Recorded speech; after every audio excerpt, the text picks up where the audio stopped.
ఈ రోజు మనం కీర్తనలు 2వ అధ్యాయంలోనికి వచ్చాము.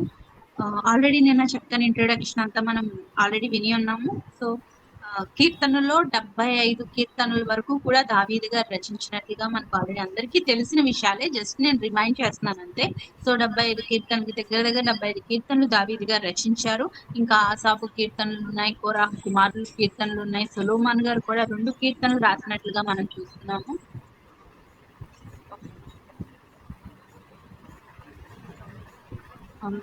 అలాగే మనం ఇప్పుడు 2వ కీర్తనలోకి వచ్చాము. మొదటి కీర్తన ప్రథమ స్కందముగా మనకి ఇది కనబడుతుంది. ఇది ఎవరు రాశారనే విషయం కీర్తన గ్రంథంలో అయితే రాయబడి ఉండదు. ఎందుకంటే ప్రతి కీర్తన పైన కూడా ఇది దావీదు గారు రచించిన కీర్తన, ఇది ఆసాపు కీర్తనలు, కోరాహు కుమారుల కీర్తనలు అని రాయబడి ఉంటుంది. కానీ మొదటి అధ్యాయం, 2వ అధ్యాయం రెండింటి పైన కూడా ఎవరు రచించారనే ఒక క్లారిటీ అయితే మనకి లేదండి. కాకపోతే మనం బైబిల్ చదువుతున్నాం కాబట్టి బైబిల్లోనే ఈ 2వ కీర్తన ఎవరు రాశారనే విషయం చాలా స్పష్టంగా రాయబడి ఉంది. మనకి అపోస్తుల కార్యములు 4వ అధ్యాయంలోను, అదేవిధంగా 13వ అధ్యాయంలో కూడా ఈ 2వ కీర్తనకు సంబంధించిన కొన్ని విషయాల్ని అక్కడ ప్రస్తావించినట్లుగా మనం చూస్తున్నాం. మనం ధ్యానంలో ఆ విషయాలు కూడా మనం తెలుసుకుందాం. సో ఈ విధానంలో మనకి తెలుస్తున్న విషయం ఏంటంటే ఈ 2వ కీర్తనని దావీదు గారే రచించారు. ఆయనే ఈ యొక్క 2వ కీర్తన రచించి ఆయన పాడినటువంటి కీర్తనలన్నీ పాటలే. మనకు ఆ విషయం బాగా తెలుసు. మనమైతే చదువుతున్నాం కానీ యూదులందరూ కూడా చక్కగా పాటలు పాడతారు. ప్రతిదానికి చక్కని స్వరం కలిపి చక్కని పాటలు పాడుతుంటారు. సో ఆ విధానంలో ఈ కీర్తనలు చాలా చక్కగా రచింపబడ్డాయి. కీర్తనలు అంటే చాలా నాకు తెలిసి మన జీవితంలో మనం నిలబడడానికి, విశ్వాస జీవితంలో మనం పడిపోకుండా ఉండడానికి చాలా మంచి చేస్తాయండి కీర్తనలు. సో ప్రతిరోజు చదువుకుంటే ఇది మనకి చాలా ఉపయోగకరంగా ఉంటుంది. అనేక మంది గొప్ప గొప్ప దైవజనులు కూడా వారి జీవిత సాక్ష్యములలో చెప్పే విషయం ఏంటంటే కీర్తనలు, సామెతలు పక్కపక్కనే ఉంటాయి. ఆ రెండింటిని ప్రతిరోజు చదువుతామని చెప్పి అనేక దైవజనులు కూడా సాక్ష్యం చెప్తుంటారు. సో అంత చక్కని శ్రేష్టమైన కీర్తనలోకి మనం వచ్చాము. అది దేవుడు మనకిచ్చిన గొప్ప కృప. ఈ కీర్తనలు కంప్లీట్ చేస్తే మనం సగం బైబిల్ కంప్లీట్ చేసినట్టే. ఎందుకంటే కీర్తనలతో మనకి half of the Bible complete అయిపోతుంది. సో అంత చక్కని దాంట్లోకి దేవుడు మనల్ని అడుగు పెట్టేలా దయచేశాడు. దేవునికే వందనాలు. సో ఇక ఈ 2వ కీర్తనలోకి మనం వెళ్ళినట్లయితే మొదటి నుండి 3 వచనాల వరకు కూడా కొన్ని విషయాలు మనకి ఇక్కడ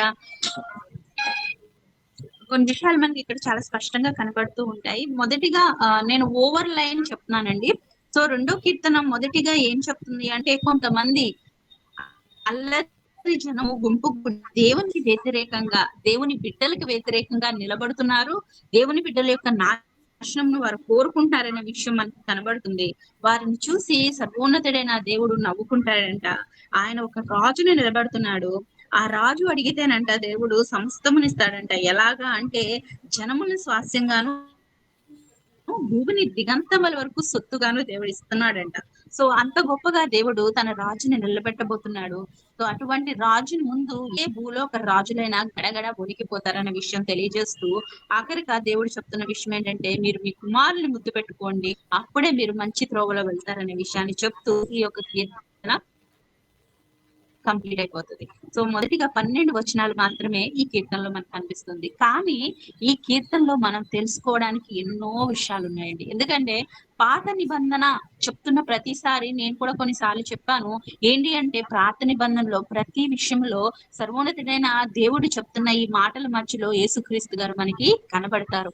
సో ఈ 2వ కీర్తనలో ఉన్న ప్రత్యేకమైన విషయం ఏంటి అంటే ఈ కీర్తనలో మనకి యేసయ్య కనబడతారనమాట. అంటే ఇది ప్రవచనాత్మకమైన కీర్తన. మామూలు కీర్తనలు వేరు, ప్రవచనములు లిఖితమైన కీర్తనలు వేరు. సో ఇది ప్రవచనాత్మకమైన కీర్తన. సో ఇంత చక్కని కీర్తన చెప్పుకోవడం, ధ్యానం చేసుకోవడం కూడా మనకి అదృష్టమని చెప్తాను. మొదటిగా ఈ కీర్తన మొదటి 3 వచనాల్ని నేను ఒకసారి చదివి వినిపిస్తానండి. అన్యజనులు ఏల అల్లరి రేపుచున్నారు, జనములు ఏల వ్యర్థమైన దానిని తలంచుచున్నవి. మనము వారి కట్లు తెంపుదము రండి, వారి పాశములను మన యుద్ధ నుండి పారవేయదము రండి అని చెప్పుకొనుచు భూరాజులు యెహోవాకును ఆయన అభిషక్తునికి విరోధముగా నిలువబడుచున్నారు. ఏలికలు ఏకీభవించి ఆలోచన చేయుచున్నారు. సో ఈ 3 వచనాల్లో మనకు అర్థమవుతున్న విషయం ఏంటంటే, మొదటిగా కొంత అల్లరి గుంపుని మనం చూస్తున్నాం. అన్య జనులందరూ అల్లరి రేపుతున్నారంట. ఈళ్ళు గుంపు కూడి అల్లరి సమూహంగా కూడి మిగిలిన వారికి ఏం చేస్తున్నారు? ఇబ్బంది కలిగిస్తున్నారు. ఇంకా వాళ్ళేం చేస్తున్నారంట? వ్యర్థమైన దాన్ని అధికంగా తలంచుకుంటున్నారు. ఇంకా ఏం చేస్తున్నారని మనం ఆలోచన చేస్తే, వీళ్ళు అనుకుంటున్నారంట మనం వెళ్లి వాళ్ళ కట్టలను తిప్పుదాం. ఎవరైతే దేవుని బిడ్డలున్నారో లేదా దేవునికి సంబంధించిన వారున్నారో వాళ్ళ కట్లను తెంపేద్దాం. వాళ్ళ పాసములు నాశనం చేద్దాం అన్న ఉద్దేశంతో వీళ్ళుండి ఏలీకలు ఏకీభవించారంటండి. ఏలికలంటే మీ అందరికీ తెలిసిందని నేను అనుకుంటున్నాను. చిన్న చిన్నవన్నీ కలిపి ఒకదానిగా రావడాన్నే ఏకీభవించడం. ఏలికలు ఏకీభవించడం అంటారు. ఇప్పుడు చూసారా? నది పాయలుగా విడిపోయి మళ్ళీ తిరిగి కలుస్తుంది అంటారు. అంటే అనేకమైన చిన్నవి ఒకదానిగా స్ట్రాంగ్ గా నిలబడమే ఈ యొక్క ఉద్దేశం. అంటే చిన్న చిన్న రాజ్యములన్నీ కలిసి ఒకే రాజ్యముగా నిలబడి దేవుని మీద ఏం చేస్తున్నాయంట? వ్యతిరేకతని చూపిస్తున్నాయి. ఈ విషయాలు ఎప్పుడు జరిగాయి అన్న ఒక ఆలోచన చేస్తే ఆల్రెడీ మనకి తెలుసు. దేవుడు యేసుక్రీస్తు గారు ఈ భూమి మీద ఉన్నప్పుడు హేరోదు పిలాతులు కలిసి దేవుని మీద ఇదే విధానంగా అంటే మొత్తం అక్కడున్న అనేకమైన జనము కలిసి ఇలానే అల్లరి రేపారు. యేసయ్య మీద అల్లరి రేపారు. వ్యర్థమైనవన్నీ వాళ్ళు తలంచారు. దేవుని చంపే వరకు కూడా వాళ్ళు ఊరుకోలేదు. అంతగా వారు దేవుణ్ణి బాధించారు. మరి అక్కడితో ఆగిపోయిందా అంటే లేదు. మళ్ళీ పేతురు గారు ఇదే విషయాన్ని చెప్తున్నారు. అపోస్తుల కార్యములు 4వ అధ్యాయము 25, 26 వచనాలు గనక మనం చదివితే ఇదే మాట. 2వ కీర్తనలో ఏదైతే మాటలు ఉన్నాయో అదే మాట మనకి ఇక్కడ కనిపిస్తుందండి. అపోస్తుల కార్యములు 4వ అధ్యాయం 25, 26 వచనం చూస్తే, అన్యజనులు ఏల అల్లరి చేసిరి, ప్రజలెందుకు వ్యర్థమైన ఆలోచనలు పెట్టుకొనిరి. ఇదే విషయాన్ని సేమ్ మనం ఇప్పుడు చదివిన ఇదే మాటని పేతురు గారు చెప్తూ ఇంకా మనం కిందకి వెళ్తే 27 నుంచి 31 వచనాల వరకు కనుక మనం చదివితే పేతురు యోహానులు గారు చెప్తున్నారండి. అక్కడ ఉన్న సిచ్యువేషన్ ఏంటి అంటే, పేతురు యోహానులు గారు ఒక కాలు లేని వ్యక్తికి కాళ్ళు ఇస్తారు.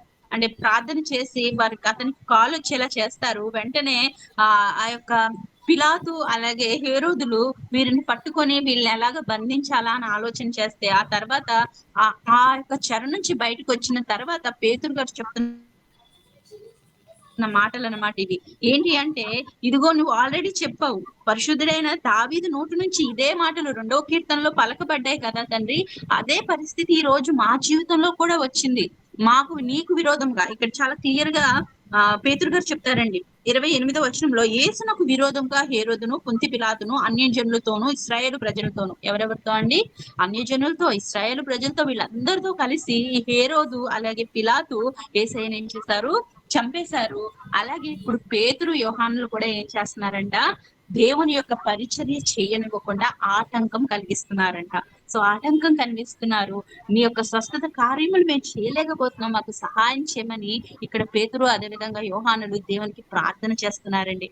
అదే విధంగా ఈ కాలంలో కూడా మనం చూస్తే, ఆ తర్వాత నెక్స్ట్ జనరేషన్ కూడా మనం చూస్తే ఇటువంటి అల్లరి విషయం ఒకటి మనం జస్ట్ జ్ఞాపకం చేసుకుందాం.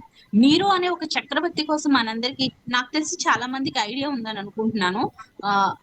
ఆ టైంలో అంటే యేసుక్రీస్తు గారు పుట్టిన తర్వాతే ఒక శతాబ్దం, ఒక 56 క్రీస్తు శకం 56 అలాంటి టైంలో నీరో అనే ఒక దుర్మార్గుడైన ఒక చక్రవర్తి పరిపాలన చేసేవాడండి. అతను ఆ ఎలాంటి వాడు అంటే, ఆ యొక్క రోమా సామ్రాజ్యానికి 5th ఎంపైరర్ అంటే 5వ రాజుగా ఈ యొక్క నీరో పరిపాలన చేశాడు. కానీ అతను చాలా దుర్మార్గుడైన రాజంట. ఎంత దుర్మార్గుడైన రాజు అంటే, ఒకసారి రోమ్ పట్టణం వెళ్ళి చూశాడంట. ఇదంతా శిథిలమైపోయింది, దీన్ని తిరిగి కట్టించాలి అని అనుకున్నాడంట. అలా అనుకుని ఏం చేశాడు అంటే, వాటన్నిటిని కాల్చేశాడంటండి. తన యొక్క సైనికులకి చెప్పి రోమ్ పట్టణం అంతా కాల్చేశాడండి. కాల్చేస్తే ప్రజలందరూ గగ్గోలు పెడుతూ, ఓ రాజా, మా పట్టణాలు, మా ఇళ్ళు అన్ని కాలిపోతున్నాయి, ఇదంతా ఎలా జరిగిందని ఏడిస్తే, ఇతను ఒక ఫిడేల్ అంటే ఫిడేల్ అనే ఒక మ్యూజిక్ ఇన్స్ట్రుమెంట్ వాయించుకుంటూ వచ్చి చెప్పాడంట, అదిగో ఆ క్రైస్తవులు ఉన్నారు కదా, యేసు యేసు అని తిరుగుతున్నారు కదా, వాళ్ళే వచ్చి మీ రోమ్ పట్టణం అంతా కాల్చేశారు, వెళ్ళి వాళ్ళని చంపేయండి అని చెప్పాడంట. ఆ మాట చెప్పిన వెంటనే క్రైస్తవులందరినీ ఎవరు దొరికితే వాళ్ళని చంపడం కోసం ఆ రోమ్ పట్టణ ప్రజలందరూ కూడా విరివిగా పరిగెత్తుకొనొచ్చారటండి. అలాంటి సందర్భంలో క్రైస్తవులు ఏం చేయాలో అర్థం కాక పరుగులు పెట్టి కొంతమంది కొండల్లోనూ, కొంతమంది అక్కడ ఇక్కడ దాక్కుని ఉన్నారటండి. అటువంటి పరిస్థితి ఆ యొక్క సమయంలో అంటే ఒకానొక చక్రవర్తి సమయంలో ఇది నిజంగా జరిగిన విషయమండి. సో, జరిగింది. అక్కడ కూడా వీళ్ళేం చేశారు, అన్యజనులందరూ కూడా అల్లరి రేపుతున్నారు. ఎవరు అల్లరి రేపారు? ఒక సామ్రాజ్యానికి నాయకుడే అల్లరిని రేపాడు. క్రైస్తవుల మీదకి, క్రైస్తవులు దేవుని సువార్త చేస్తున్న ప్రతి ఒక్కరి మీదకి కూడా అన్యజనుల అల్లరిని మనం చూసాం. మరి అక్కడితో ఆగిపోయిందా అంటే లేదు. ఇంకా మనం చూస్తే అనేక మంది మిషనరీలు కూడా ఇదే అల్లరిలో చిక్కుబడిపోయి ఉన్నారు. ఇంకా అక్కడితో ఆగిందా అంటే చాలా రీసెంట్‌గా నాకు తెలిసి 1 ఇయర్ కూడా అయ్యుండదు. మణిపూర్‌లో కూడా అత్యంత దారుణమైన విషయాల్ని మనం ఇండియాలో చూసాం కదండీ! అక్కడ కుకీస్ అనే మైతీస్ అనే ఇద్దరు తెగల మధ్యన ఒక పెద్ద అల్లరి రేగింది. అయితే ఈ కుకీస్ అనే వాళ్ళందరూ కూడా క్రైస్తవులేనంటండి. ఈ క్రైస్తవుల మీద ఎంత ఘోరాతి ఘోరమైన వేదన వాళ్ళకి కలిగిందనే విషయం యావత్ ప్రపంచమే చూసింది. కేవలం ఇండియా కాదు, యావత్ ప్రపంచానికి ఈ విషయం తెలిసింది.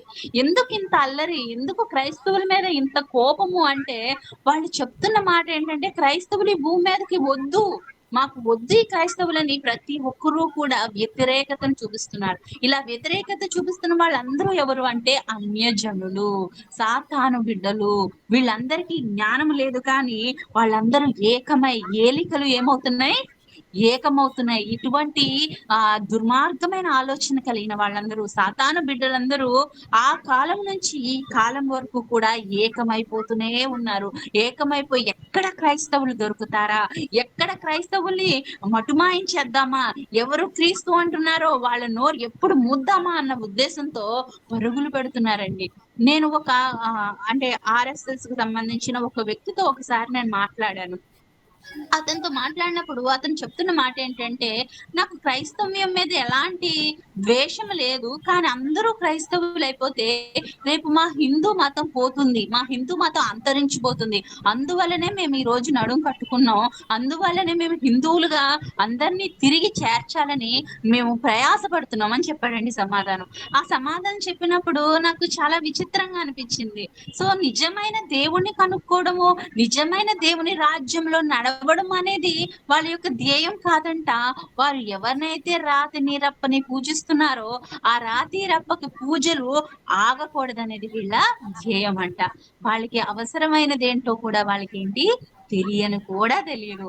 సో, ఈ లోకంలో ఇటువంటి జనములే అల్లరి రేపుతూ తిరుగుతున్నాయి. ఇటువంటి జనములే అనేకుల్ని బాధిస్తున్నాయి. మరి యేసయ్య మన క్రీస్తు మన దేవదేవుడు ఇవన్నీ చూస్తూ మౌనంగా ఉంటున్నారు అని చాలా మంది అంటుంటారు కదా! దేవుడు మరి మీ దేవుడు ఎందుకు మౌనంగా ఉన్నాడు? ఇంత నాశనము లేదా ఇంత వ్యధ క్రైస్తవుల మీద జరుగుతున్నప్పుడు మీ దేవుడు ఎందుకు మౌనంగా ఉన్నాడని ఎంతో మంది చాలా క్వెషన్స్ అడిగేస్తారు. చాలా ఈజీగా అడిగేస్తూ ఉంటారు కదా! దానికి ఈ యొక్క కీర్తనలో దేవుడు సమాధానం చెప్తున్నాడు. ఏంటి అంట, దేవుడంట కూర్చొని నవ్వుతున్నాడంట. ఆకాశమందు ఆసీనుడైన వాడేం చేస్తున్నారు? నవ్వుచున్నాడు. 4వ వచనంలో ఈ మాట చదువుతున్నాం. ప్రభువు వారిని చూచి అపహసించుచున్నాడు. దేవుడు ఎందుకు వాళ్ళని అపహసించి చూస్తున్నాడు అంటే అపహరిస్తున్నాడు, ఎందుకు నవ్వుతున్నాడు అంటే దేవునికి తెలుసు. వారి యొక్క అంతము దేవునికి తెలుసు. ఆయన ఉగ్ర రూపుడై వచ్చి ఒక పర్వతం మీద, సియోను పర్వతం మీద తన రాజుని ఏం చేస్తున్నాడంట? ఆసీనుడిగా చేయబోతున్నాడు. ఒక రాజు సియోను మీద పరిపాలన చేయబోతున్నాడు. అందరూ అనుకుంటున్నారు ఇది దావీదు రాసిన కీర్తన కాబట్టి దావీదు కూడా సియోని పరిపాలన చేశాడు. దావీదు కోసమే దేవుడు ఈ మాటలు చెప్తున్నాడు అని చాలా మంది ఆగిపోతారండి. అయితే ఆగకూడదు. ఎందుకంటే ఇక్కడ సియోను రాజు అంటే దావీదు కాదు కానీ మన రాజుల రాజైన యేసయ్య.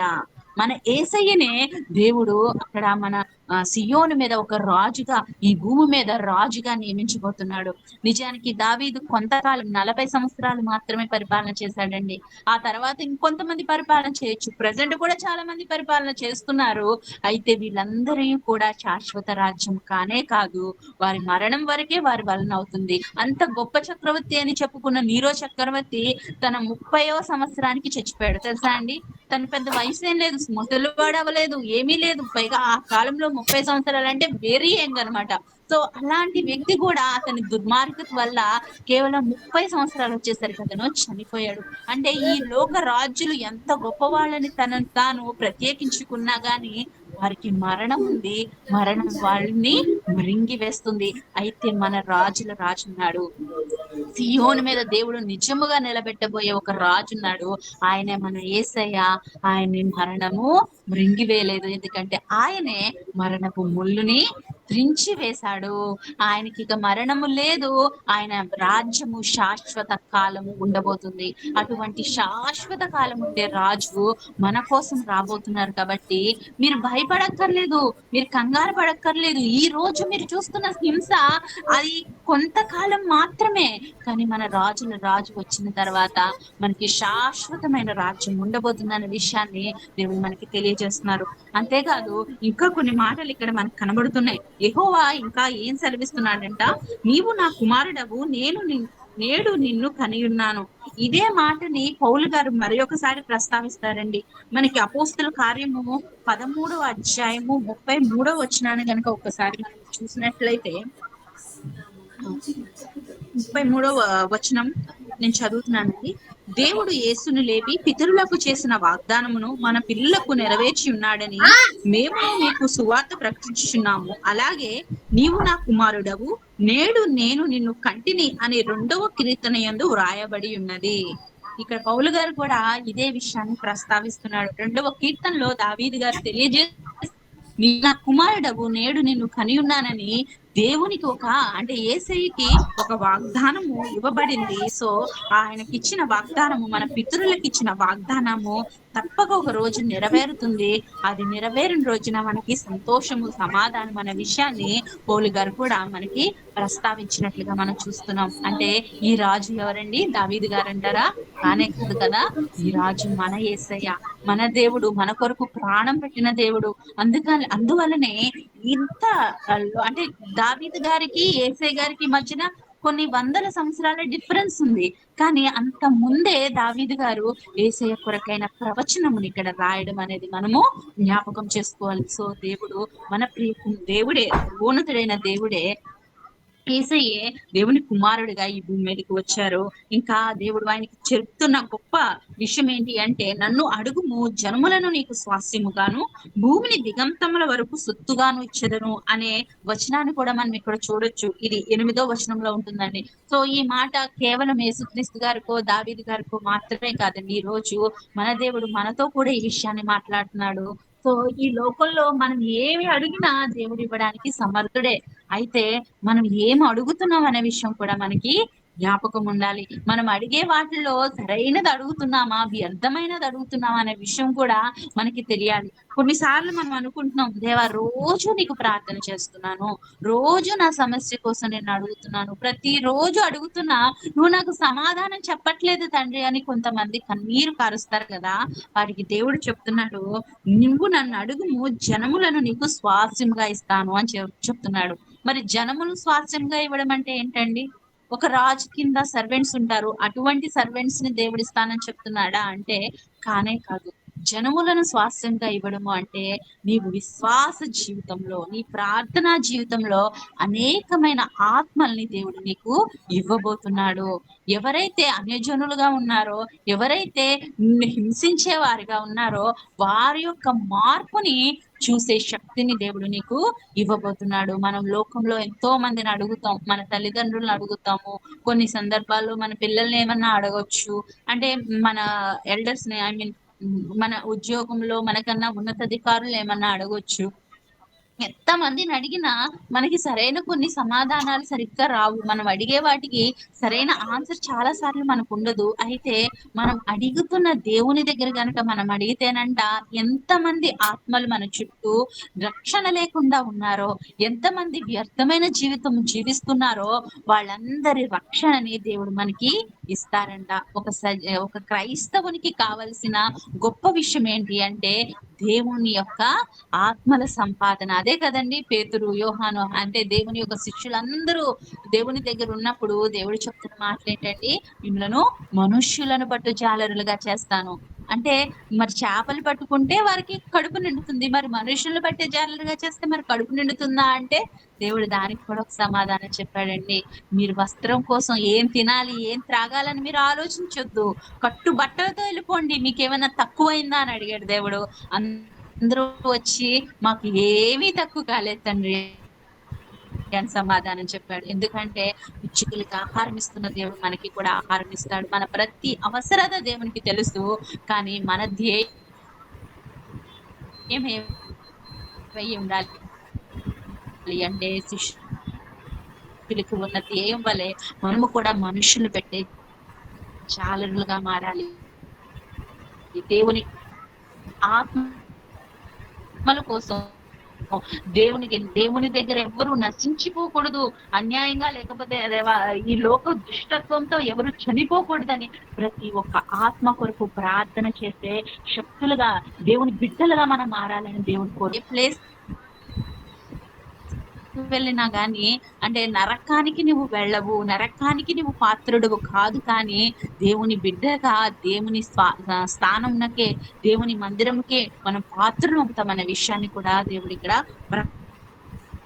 ప్రస్తావిస్తున్నారు. సో మనం లోకపు ఆలోచనల్ని అడగడం మానేసి, లోకపు తలంపుల కోసం అడగడం మానేసి, దేవుని తలంపుల కోసం కనుక ఒకవేళ అడిగితే ఎవరైతే మనకు వ్యతిరేకంగా ఉన్నారో వారిని కూడా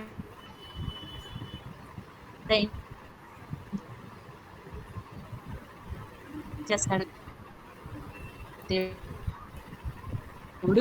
మార్చి వారి యొక్క ఆత్మల్ని మనకు మన మధ్యకొచ్చి చెలరేగుతుంటూ బాధపడుతుందో వాటికి కూడా దేవుడు సమాధానం చెప్తున్నాడు. ఇనుప దండములతో అంట మనం వాటిని నలగగొడతాం. ఒక కొండని ఏ విధంగా బద్దలు కొడతాం. ఒక కొండ బద్దలు కొట్టడం చాలా ఈజీ కదండి. ఒక ఇనుము లాంటి చెక్క లాంటిది బద్దలు కొట్టమంటే మనం కొంచెం శక్తి ఉపయోగించాలి. అదే కొండ బద్దలు కొట్టమంటే చిన్న పిల్లోడు కూడా వచ్చి కొండను బద్దలు కొట్టేస్తాడు కదా. సో అంత ఈజీగా కూడా దేవుడు మన యొక్క శత్రువుల్ని ముక్క చెక్కలు చేసే అనుభవం అనిపిస్తాడంట. ఎంత గొప్ప మాట కదండి. ఈ మాట చదివినప్పుడు చాలా అనిపిస్తుంది. జీవిత కాలం కొన్నిసార్లు మనం ఏడుస్తూనే ఉంటాం. లోకంలో నాకు అది లేదు, ఇది లేదని కన్నీరు కారుస్తూనే ఉంటాం. కష్టం దేవునికి అది కష్టం కానే కాదండి. మనం ఎప్పుడైతే దేవుని అడుగుతామో మన కుటుంబాల్లో ఎవరైనా మారలేదేమో, మన జీవితాల్లో ఎవరైనా ఒక సమస్యగా నిలబడి ఉన్నారో వారి కోసం మనం దేవుని దగ్గర ప్రార్థన చేస్తేనంట వారిలో ఉన్న సాతానని, వారిలో ఉన్న దుర్మార్గతని ఒక కొండ బద్దలు కొట్టినట్లుగా దేవుడు బద్దలు కొట్టేయబోతున్నాడు. అంత శక్తి దేవుడు మనకి విశ్వాసంతో ఇస్తాడు. మనకి శరీర బలం అవసరం లేదు, మన ఆత్మ బలమే ఈ కార్యం జరిగిస్తుంది. మరి అటువంటి ఆత్మ బలం మనకు కావాలంటే మనం ఏం చేయాలి? దేవుని అడిగేవారిగా ఉండాలి, దేవుని పాదాలు పట్టుకునేవారిగా ఉండాలి. సో ఎప్పుడైతే మనం దేవుని బిడ్డలుగా ఉంటామో ఆ సమయంలో దేవుడు ఇంకో మాట కూడా తెలియజేస్తున్నారు. ఏంటి అంటే ఈ లోకపు రాజులంట భయపడిపోతారంట. వాళ్ళు వివేకులుగా ఉండాలంట. ఎందుకనంటే సో దేవుని యొక్క భయము వారికి కమ్ముకుంటుంది. దేవుని బిడ్డలంటే భయము వారికి కమ్ముకుంటుంది. అంత గొప్పగా దేవుడు వారిని నిలబెట్టబోతున్నాడు. ఇంకా వాళ్ళు ఏం చేస్తారంటే గడగడ వణుకుచు సంతోషించుడి. అంటే దేవుని యొక్క భయభక్తుల్లో కనుక మనం ఉంటే మనం దేవునిలో ఎలా ఉంటాము? సంతోషంతో, సమాధానంతో ఉంటాం. కాబట్టి మనల్ని చూసిన వాళ్ళు మాత్రం భయంతో, కంగారుతోనే ఉంటారు. సో దేవుని బిడ్డలుగా మనం నిలబడాలి అనుకున్నప్పుడు, దేవుని కుమారులుగా, కుమార్తెలుగా మనం ఉండాలి అనుకున్నప్పుడు మనం లోకం చూసి భయపడద్దు, ఎవరిని చూసి ఏమీ అడుక్కోవద్దు, ఎవరి దగ్గర వెళ్ళి పాదాలు పట్టుకోవద్దు. కానీ మనం దేవుని పాదాలు కనుక పట్టుకుంటే, దేవుని వైపే చూస్తే ఈ లోకమంతా లోకమంతా వ్యతిరేకంగా వచ్చినా గాని దేవుడు మనకి రక్షణ ఇస్తాడు. ఎందుకంటే మన సియోనులో మన రక్షకుడు, మన యేసయ్య మన కొరకు నిలబడి ఉన్నాడు. ఈ లోకంలో అందరూ చచ్చిపోవాల్సిన వాళ్ళే, ప్రతి ఒక్కరూ చావును చూస్తారు. కానీ మన యేసయ్య చావుని జయించి అదే మార్గంలో మనల్ని నడిపించబోతున్నాడు. కాబట్టి ఎవరిని అడగవలసిన అవసరం మనకి లేదండి. మన ప్రతి అవసరతని తీర్చడానికి మన దేవుడు మన కొరకు నిలబడి ఉన్నారనే విషయాన్ని మనం జ్ఞాపకం చేసుకోవాలి. ఇంకా ఆఖరి వచనానికిలోకి మనం వెళ్తున్నామండి. 12వ వచనం ఒకసారి చదువుతున్నాను. ఆయన కోపము త్వరగా రగులుకొనును, కుమారుని ముద్దు పెట్టుకొనుడి, లేని ఎడల ఆయన కోపించును. అప్పుడు మీరు త్రోవ తప్పి నశించెదరు. ఆయనను ఆశ్రయించు వారందరూ ధన్యులు. దేవుడు ఇంకొక విషయాన్ని కూడా ఇక్కడ తెలియజేస్తున్నాడండి. ఏంటి అంటే దేవుని యొక్క కోపం అంట చాలా స్పీడ్ గా వస్తుందంట. ఆ కోపము ఎంత ఎక్కువగా ఉంటుందంటే, నీవు దేవుని బిడ్డగా ఉంటున్నానని చెప్పి నీ కుమారుని ముద్దు పెట్టుకోకపోయినా అది తప్పే. మరి ఈ ముద్దు ఏంటి? జస్ట్ నార్మల్ గా ఒక కుమారుని ముద్దు పెట్టుకున్న నార్మల్ ముద్దేనా అంటే అది మాత్రమే కాదండి. ప్రేమించాలి. మనం బైబిల్‌లో చూస్తాం, అనేకమైన ముందుల కోసం మనం చూస్తాం. యేసుక్రీస్తు గారిని ఇస్కరియోతు యోధా గారు ముద్దు పెట్టి ఏం చేశారు అంటే అప్పగించేశారు. చాలా మంది చెప్తున్న విషయం ఏంటంటే పేతురు గారు కూడా యేసే తెలియదని బొంకారు. కానీ పేతురు గారు తిరిగి దేవుని పాదాల దగ్గరికి వెళ్ళి ప్రార్థన చేసినప్పుడు గొప్ప దైవజనుడుగా, గొప్ప దేవుని కొరకు హతసాక్షి అయిన గొప్ప శిష్యునిగా పేతురు గారు నిలబడిపోయారు. కానీ ఇస్కరియోతు యోధు వెళ్ళి ఉరి వేసుకొని చనిపోయాడు. అందువలన అతనికి క్షమాపణ దొరకలేదు. ఒకవేళ ఇస్కరియోతు యోధా గారు కూడా ఆ క్షణమే తన పాపమును ఒప్పుకొని ప్రార్థన చేసినట్లయితే అతను కూడా ఒక గొప్ప శిష్యుడిగా మేబీ చనిపోయి హతసాక్షిగా కూడా చనిపోయి ఉండేవాడేమో. కాకపోతే అతను పశ్చాత్తాపం చూపించలేదు. అంటే ప్రేమ బుద్ధి వరకు ఉండిపోయింది కానీ హృదయం వరకు అది వెళ్ళలేకపోయింది. ఈ రోజు దేవుడు మనకి కూడా చెప్తున్నాడు, నేను క్రైస్తవుణ్ణి అని బైబిల్ని ముద్దు పెట్టుకోవడం కాదు, నేను క్రైస్తవుణ్ణి అని తెల్లని వస్త్రాలు వేసుకొని చర్చికి వెళ్ళిపోతే సరిపోదు. మన ప్రేమ ఎక్కడి వరకు ఉందనే విషయం కూడా మనము జ్ఞాపకం చేసుకోవాలి. దేవుణ్ణి ముద్దు పెట్టుకొని వెళ్ళిపోయిన ఇస్కరియోతు యోధా వలె దేవుడు మనల్ని కోరుకోవట్లేదు. దేవుని ముద్దు పెట్టుకొని అక్కడే హత్తుకొని ఉండిపోయేవారిగా దేవుడు మనల్ని కోరుకుంటున్నాడు. అందువల్లనే మీరు ఒక తండ్రి అయితే మీ బిడ్డల్ని ఏం చేయాలి? మీరు ముద్దు పెట్టుకోవాలి. అందుకే దేవుడు మనల్ని కూడా హత్తుకుంటున్నాడు. ఆయన కూడా మనల్ని ముద్దు పెట్టుకుంటున్నారు. మనం అనేకమైన వాక్యాలు చదివాం కదండి. ఆయన చేతుల్లోనే మనల్ని చిక్కుకున్నారంట. అంత ప్రేమిస్తున్న దేవునికి మనము కూడా అంతే ప్రేమనివ్వాలి. మన బిడ్డలకి కూడా అదే ప్రేమను నేర్పించాలి. మన బిడ్డలకి కూడా మామూలు ప్రేమ కాదు, లేదా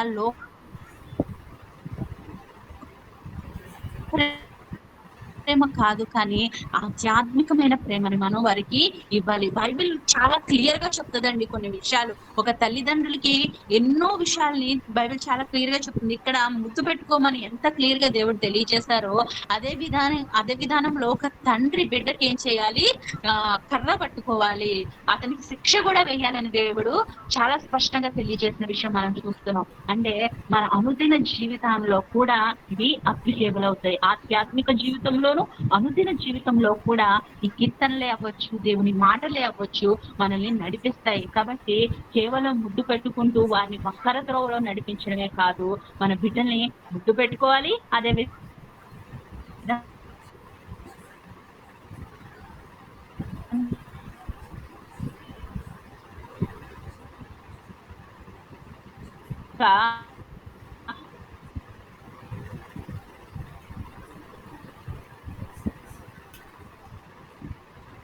తీస్తూనే ఉండిపోయారేమో, అప్పుడు మీ త్రోవ ఏమైపోతుంది? తప్పిపోతుంది. మీరు దేవుని త్రోవలో నడుస్తున్నాం అనుకుంటూనే మీరు సాతాను త్రోవలో నడుస్తారు.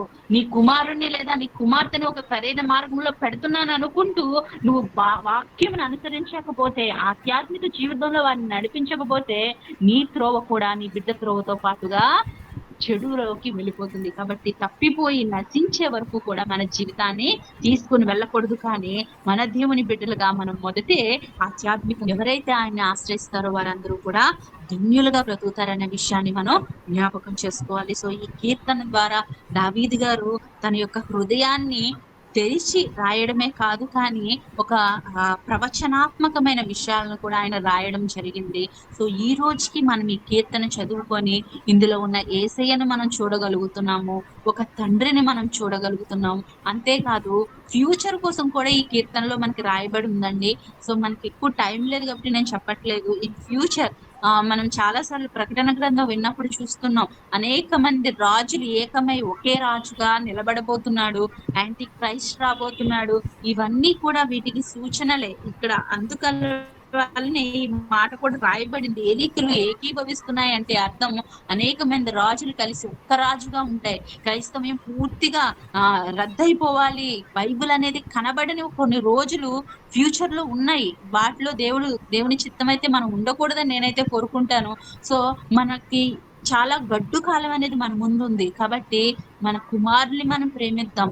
మన కుటుంబాన్ని మనం ప్రేమిద్దాం. మన కుటుంబానికి వాక్యంలో ఎదుగుదల మనం వారికి నేర్పిద్దాం. ఎందుకంటే మన జనరేషన్‌తో ఆగిపోదు ఈ జీవితం. మన తర్వాత జనరేషన్ కూడా దేవుని కోసం తెలియాలి. ప్రతి ఒక్కరు దేవుని పాదాలు పట్టుకోవాలి. ఎందుకంటే ఏ క్షణం ఏమి జరుగుతుందో మనకు తెలీదు. మనం చూస్తుండగానే మణిపూర్‌లో చాలా మంది చేతిలో బైబిల్‌లు కూడా లేని పరిస్థితి ఏర్పడిందండి. ఫ్యూచర్‌లో ఇంకా ఎంతమందికి ఇలాంటి పరిస్థితి వస్తుందో మనకు తెలియదు. ఏ క్షణం ఏది జరుగుతుందో ఊహించని పరిస్థితిలో మనం ఉన్నాం కాబట్టి ప్రార్థన ద్వారా మాత్రమే మనం వీటన్నిటిని జయించగలము. కేవలం మనం చేసే ప్రార్థన మన బిడ్డలకి చూపించే ఆధ్యాత్మికమైన ప్రేమ మాత్రమే మనల్ని దేవుని సన్నిధానంలోనికి నడిపిస్తుంది. అందువల్లనే ఆయనను ఆశ్రయించి వారు ధన్యులు అనే మాటను మనం ఇక్కడ చూస్తున్నాం. ఈ లోకంలో ఎవరి దగ్గరికి వెళ్ళినా మనకి ధన్యత రాదు. ఏ ఒక్కరి దగ్గరికి వెళ్ళి ఏమి అడుక్కున్నా ఒకవేళ మనకి సరైన సమాధానం రాకపోవచ్చు. కానీ మనం అడగవలసిన ఒకే ఒక్క దేవుడు మన ముందున్నారు. ఆయన దగ్గరికి వెళ్ళి మనం ఏమడిగినా ఆయన మనకి ఇచ్చేవాడిగా ఉన్నాడు. ఆయన మనల్ని నిలబెడతాడు. ఆయన మనల్ని ఉన్నతంగా నిలబెడతాడు. మామూలుగా కాదండి. ఆయన దగ్గరికి వెళ్ళిన ప్రతి ఒక్కరిని దేవుడు ధన్యులుగా మార్చబోతున్నాడు. ఈ లోక పరిస్థితిని చూసి, ఈ లోకంలో జరగబోయే వాటిని చూసి మనం కంగారు పడతాం, వేదన పడతాం. అయితే ప్రతి వేదనకి కూడా ఒక ముగింపు ఉంది. ప్రతి కన్నీటికి ఒక ముగింపు ఉంది. వీళ్ళందరూ ఈ రాజులందరూ చాలా గొప్పవారుగా వారిని వారు హెచ్చించుకున్నారు. అయితే దేవుడు వీళ్ళందరినీ చూసి ఏం చేస్తున్నాడంట? నవ్వుకుంటున్నాడంట. ఆయన ఉగ్రత దినము రానే ఉంది. ఆ రోజు ఏ ఒక్కరూ నిలబడలేరు. కాబట్టి మనము కూడా ఇదే ధైర్యంతో ఉందాం. మన ప్రతి సమస్య, మన ప్రతి కన్నీటికి కూడా ఒక ముగింపు దినం ఉంది. ఆ రోజు దేవుడు తన ఉగ్రతని, తను చేసే ప్రతీకారముని ఆయన చేయబోతున్నారు. కాబట్టి మనం ధైర్యంగా నిలబడదాం.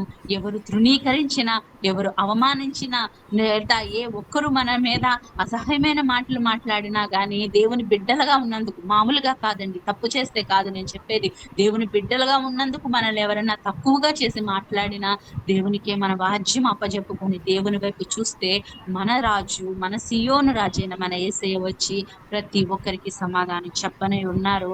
కొండ బద్దలు కొట్టినట్లుగా దేవుడు ఈ సమస్యలన్నిటి నుంచి మనల్ని బయటికి లాగేస్తారు. కాబట్టి మనం భయపడవలసిన అవసరం లేదు. ఆధ్యాత్మిక జీవితంలో మనం ఎదుగుదాం. వచ్చేది గడ్డు కాలం అన్న విషయం దేవుడు మనకి మరలా తెలియజేస్తున్నారు ఈ యొక్క కీర్తన ద్వారా. కాబట్టి వచ్చే కాలము కోసం కాదు కానీ మన ఆత్మ దేవునితో ఐక్యమై ఉందా లేదా, దేవునికి దగ్గరగా ఉందా లేదా, దావీదుతో అన్నట్లుగా, యేసయ్యతో అన్నట్లుగా దేవుడు ఈ రోజు మనతో కూడా నీవు నా ప్రియ కుమారుడివి, నేను నిన్ను కని ఉన్నాననే మాట దేవుడు మనతో కూడా అనే విధానంలో మనం జీవిద్దాం. అలా గనుక జీవిస్తే దేవుడు మనల్ని హత్తుకోబోతున్నాడు. మనకి మంచి సంతోషం, సమాధానములు రాబోతున్నాయి.